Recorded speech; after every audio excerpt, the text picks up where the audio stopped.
The chants at TD Garden were impossible to ignore last year. Fire Sweeney. It was all over the place. And there were so many chances, so many places you could point to in the season last year that you said, you know what, we've had about enough. And I would say most of the fan base has had enough of Don Sweeney. After this disastrous season that saw them not only miss the playoffs, but finish 15th in the Eastern Conference, only in second to last because of goal difference, many Bruins fans wanted Don Sweeney out, and he got an extension. So are we just all wrong about this? Have we all been wrong about Don Sweeney? Well, former Bruins goalie and current Bruins analyst Andrew Raycroft says that us, those who think that Don Sweeney stinks, are exactly that we are wrong. The exact same thing's going to happen when Don Sweeney gets fired. Whenever that is, whether if it's 5 years from now, he's going to get a job the next day if he wants it.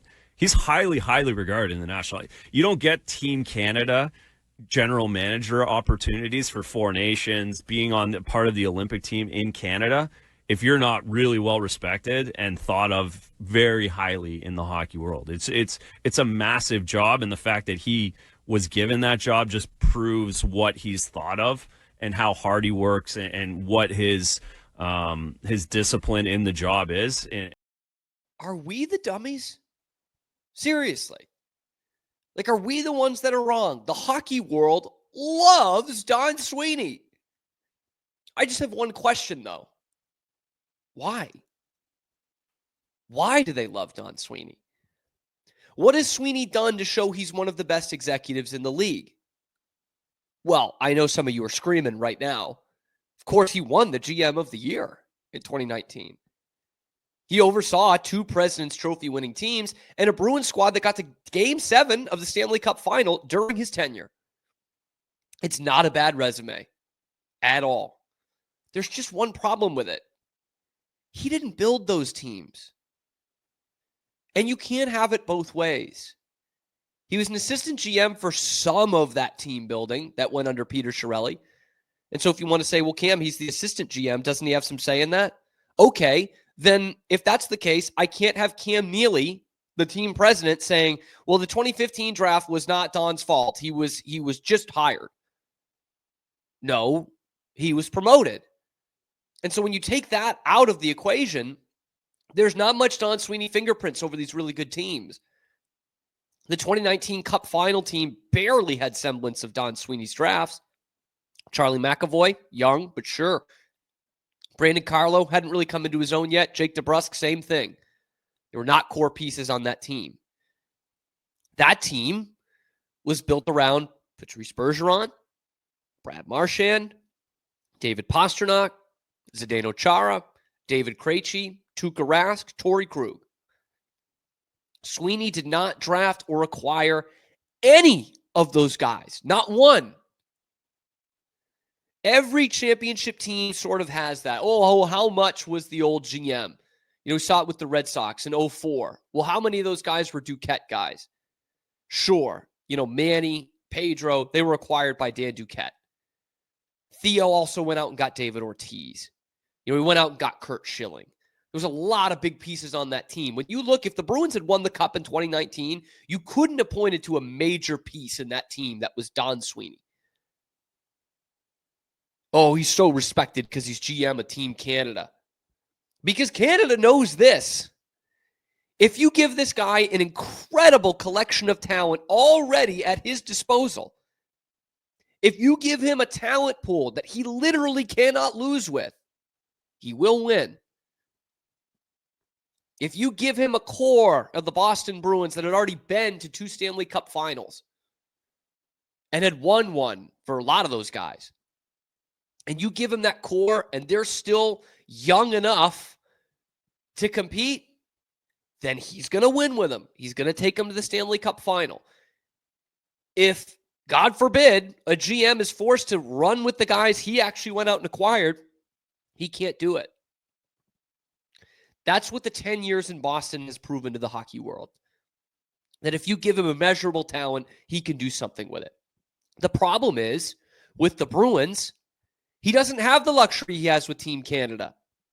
He's got to rebuild a team right now that still has some core guys in their prime years. And he has shown nothing to prove that he can do that. Nothing. Those of us who have been around and watching this for 10 years can parse through every single move and give you example after example after example of Don Sweeney's mistakes. How about we start with this one? I'll go with Don Sweeney's best move with the Bruins. In 2021, he went out and he signed Linus Ullmark from Buffalo for a really nice 4-year, $20 million contract.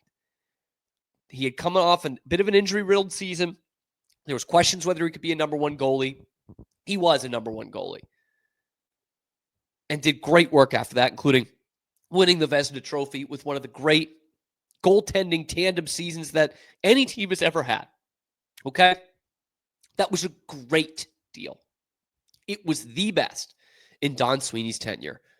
But when you leave Don to his own devices, somehow it led to not one, but 2 really bad deals. Because of course it did. On the back end of his best free agent signing in 10 years, Sweeney trades Ullmark with 1 year left on the deal. Okay, somewhat understandable. But you're going into his summer where he had to pay one of the goalies. And he traded one before working out a deal with the other. He trades Ullmark to a team within the division that was a goalie away from making the playoffs, and lo and behold, they made the playoffs this year. And he rushed to get the deal done so that he'd get a first-round pick in that year's draft, a first-round pick who scored 0 goals in 36 games. And it completely took away all of your leverage for Jeremy Swayman. All of it. And then Swayman holds out for a lucrative contract that he isn't worth and backed it up by having the worst year of his career.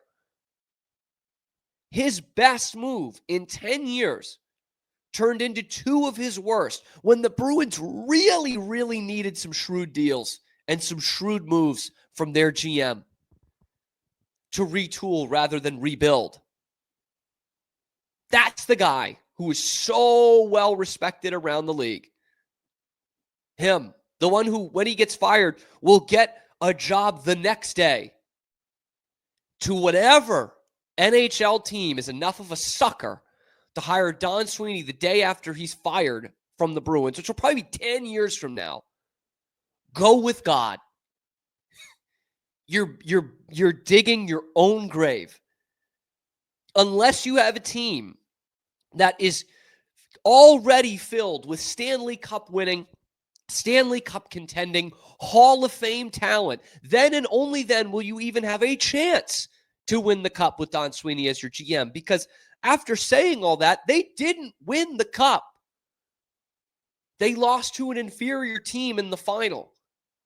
And I'm going to be fair here. That's not even all Don Sweeney's fault. You know, at some point it's on the players. But what I'm saying is you need to have a collection of Hall of Fame talent already on your roster to have a chance to win with Don Sweeney. That's the guy so well respected around this league. Which leads me to my other point here. Should we be basing our respect for Don Sweeney off the success that came from Chara, Bergeron, and Marchand? All guys that he did not draft or acquire in any way? Or should we judge him off what the Bruins have done with Charlie McAvoy, Jeremy Swayman, Hampus Lindholm? Maybe that's more apt. Those are all guys he drafted or acquired. And they're all fine players. But the proof is in the pudding, man. They were goal difference away from finishing in last place in the Eastern Conference and should have been picking in the top 5 of the draft if they didn't send that final regular season game into overtime. So look, I love James Higgins, but I swear to God, if Caleb Desnoyers becomes one of the best players in this league and the Bruins missed out on him because they sent the fucking meaningless game into overtime that they didn't even win, that should be another pelt on the wall of the fired Don Sweeney clubhouse. Oh, he led Canada to the Four Nations title. Congrats. You were able to win with Team Canada. You were able to win with the best Canadian NHL players. Congratulations. A well-trained dog could have done that. So we're basing his success off the success that he had with a team highlighted by Sidney Crosby, Connor McDavid, Nathan McKinnon, just those guys, just those scrubs. That's where he's gotten his only real success. And not for nothing, but you know who else led Canada to a gold? Wayne Gretzky. Wayne Gretzky was the GM of Team Canada in 2002, and they won the gold medal. Wayne Gretzky, the great one, as a player, the one who as a coach and executive in this league, in the NHL, did not finish in the top half of the league standings one time, never made the playoffs. That's the kind of guy who has success with Team Canada. Anybody could do it. But that's how respected Don Sweeney is. I just don't know where the respect is coming from. There's no move or no deal or even really a draft pick that Don Sweeney has made that you're like, man, that's worth it right there. Charlie McAvoy, good pick. Do I think he's a little bit underwhelming the last 2 years or so? Yes, but that's still a good pick. Jeremy Swayman could still be a good pick, but not one where you said he laid down a new foundation for his team. Not that. And for every one of Charlie McAvoy and Jeremy Swayman, there's about 4 Jacob Zaborals and Zach Senishins and Jacob Forsbacka Carlsons. And at this point, Fabian Lysels, Johnny Beechers. Those are the guys that we look at in Don Sweeney's tenure with the Bruins. Not Chara, not Marchand, not Bergeron. John Beecher, Matt Poitras, Jake DeBrusk, Jakob Zaboral. These guys are the ones that Don Sweeney should be remembered for. It's just, I was talking with my dad yesterday, who has watched Boston sports for 60 years. And he said to me, he said, I've never seen a GM with such a poor track record last this long in this town. Like ever. It's crazy, man. And again, it's tough to see for the outside fan because the Bruins have been successful. They've been good most of Don Sweeney's tenure, almost all of it, right? So it's tough for another fan base to be like, what is this kid bitching about?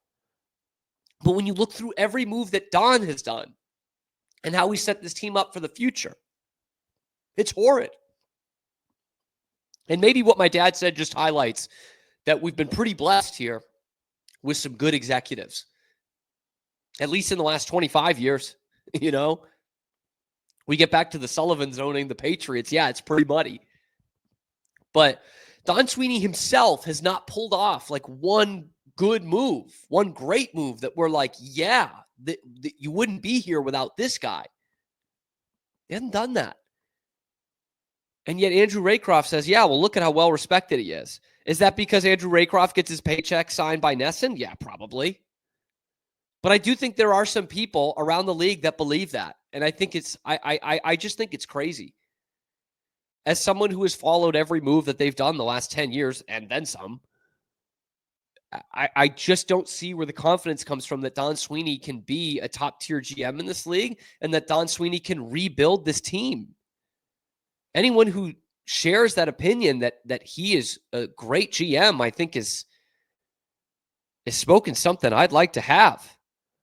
I just don't see it. But if I'm wrong, if we are the dummies, please let me know in the comment section below. Like the video, subscribe to the channel. 95% of you guys watching on average aren't subscribed. We're giving you Bruins. We're giving you Boston sports every weekday, live at high noon Eastern time, and then wherever you get your podcasts as well. Am I wrong about Don Sweeney? Let me know in the comments. If you are sick of the Don Sweeney tenure, let me know in the comments and like and subscribe to show me why. We come here every weekday, like I said, nothing but Boston sports, a lot of Bruins, a lot of Red Sox. So check out those videos over the YouTube channel. And of course, find us wherever you get your podcasts as well. I'm your host, Cam Stewart. Zach Burke is behind the glass. He keeps us on the air 5 days a week.